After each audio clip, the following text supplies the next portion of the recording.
Yo, what's going on, people? In this video, I'm going to explain the realloc function in C. Realloc, it means reallocation. We can resize previously allocated memory. The realloc function, it takes two arguments, a pointer to some old memory, and a new size in bytes. If you're familiar with other programming languages, the memory we allocate behaves very similarly to a dynamic array. Now, this topic is probably going to be one of the most complicated in this series.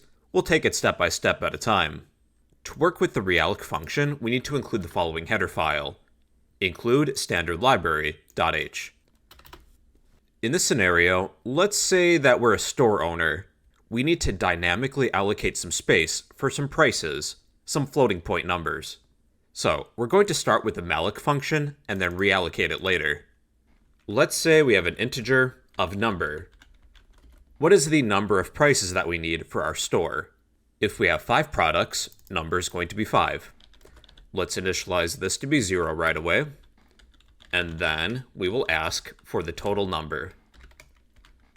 Enter the number of prices, :space. Then we will accept some user input. Scanf. We're accepting an integer, %d. Store this at the address of our number variable. Now we're going to dynamically allocate some space, but we're not going to use the realloc function right away. What are we storing within our dynamic memory? Well, we're storing prices. An appropriate data type would be a floating point number. We're going to be returned with a pointer to some dynamic memory. Let's name this prices. It behaves like an array if we access it. Now we're going to use the malloc function, or you can use calloc too to clear it. Either one. We need to pass in a size in bytes of the memory we would like to allocate, but we're going to calculate that. Take our number for the number of elements times the size of function. Well, what are we storing? We're storing floating point numbers. With this formula, we can calculate the size we need and reserve that amount of memory in bytes. If we're dynamically allocating some memory, we'll want to be sure to free it when we're done with it. It's like renting an apartment. We have to return the apartment when we're done with it. To do so, we'll call the free function, pass in our pointer to free it. And then we will take our pointer, set it equal to be null. I like to think of a pointer as a key. Once we're done with the apartment, we have to return the key too, the key to the apartment. Now, as good practice, if for some reason we can't allocate some memory, we will be returned with a value of null. We'll check for that. If prices equals null, we don't want to continue, because if you dereference a null pointer, it can cause a segmentation fault. So let's print the following. Printf, we'll say memory allocation failed. New line. And then let's return an hexacode of 1 to exit the program. Let's be sure that everything is running fine, just as a test. Enter the number of prices, I'll just say 5. Okay, no problems. Now let's enter some prices in. We'll use a for loop. For int I equals 0, we'll continue while I is less than the number of elements we have. Then increment I by 1. During each cycle, we'll create a prompt. Let me scroll down. We'll say enter price number. We're going to insert an integer. I'll add a colon, then a space. We'll insert whatever I is, but I'll add an offset of 1 because I is going to start at 0, and price number 0 might not make sense to a user. Then we'll need some user input. Scanf.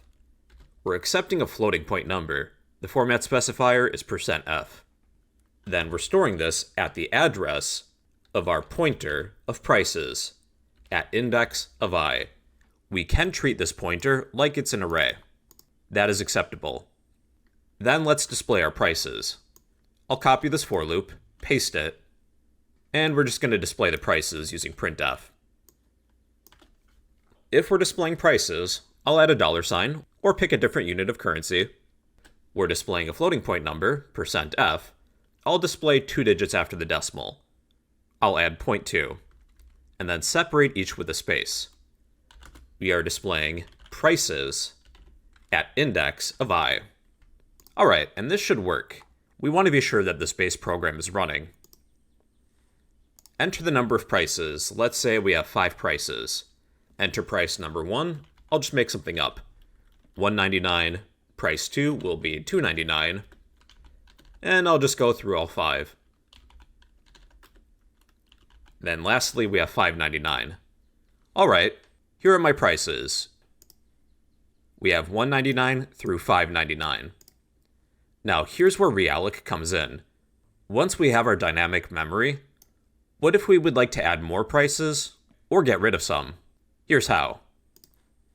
At which point would we like to use the Realloc function? Let's say after we've already typed in some prices. We're going to ask if we would like to change the number of prices we have. So let's create a variable. Let's say int new number. I'll set that to be 0 right away. We're going to have a new number of elements. So let's create a prompt, printf. Enter a new number of prices, :space. We'll use scanf. We're accepting an integer. Store this at the address of our new number variable. Now it's time to use Realloc. What's the data type of the memory we're storing? We're storing floating point numbers. One common convention for Realloc is to create a pointer named temp. Temp meaning temporary. We're only going to be using this pointer temporarily. Equals Realloc function. We have to pass in a pointer and a new size. We have to pass in a pointer to the old memory and a new size in bytes. So let's take our pointer of prices. The Realloc function is going to copy the prices over to some new memory. Then we need a new size. Rather than just hard coding a number here, we're going to calculate it. Take the new number of elements we have times the size of a floating point number. The Realloc function will return a pointer to some new memory and copy the previous values over from our old memory of prices. Now, in case this fails, this will return a value of null. Let's check for that. We'll use an if statement. If temp equals null, then we will print using printf. We'll say could not reallocate memory. New line. Now, you could return an exit code of 1 to exit. I don't want us to lose the previous memory. We don't actually need to return 1 if we don't want to exit. Before displaying all the prices, let's add an else statement. We're going to take our pointer of prices and copy the address over from temp. Prices equals temp. If a pointer is a key, we're basically copying the key. Our pointer of prices now points at this new memory, rather than the old memory. Now, what you could do, although it's optional, if you plan on reusing this variable of temp, I would recommend setting temp to equal null. But that's not necessary in this case. Now we have to enter in some more prices. So what we can do is copy this for loop and paste it within the else statement. We're going to begin where we left off. We'll set I equal to the original number, but continue while I is less than the new number. Let's say the original number of elements was 5, and now we would like 10 elements. I will start at 5 then, and will continue till 10. We're continuing where we left off in the old memory. Once we enter all the new prices, let's display them.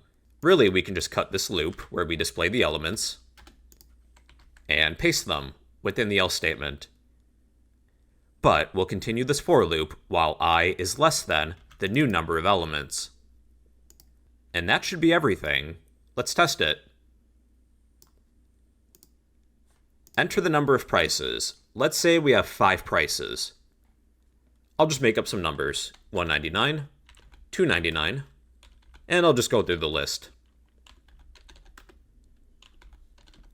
Here's where the Realloc function is going to kick in. We're going to change the size of the memory we've allocated. Let's say now we would like 10 prices. Well, now we can enter price 6 in.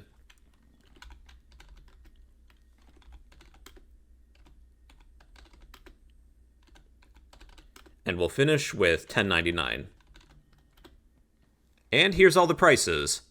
We have 10 elements. Each holds a floating point number. We have $1.99 through $10.99. What if the new size of the array is less? Let's test it. Enter the number of prices. I'll say 5 again. I'll make up some numbers.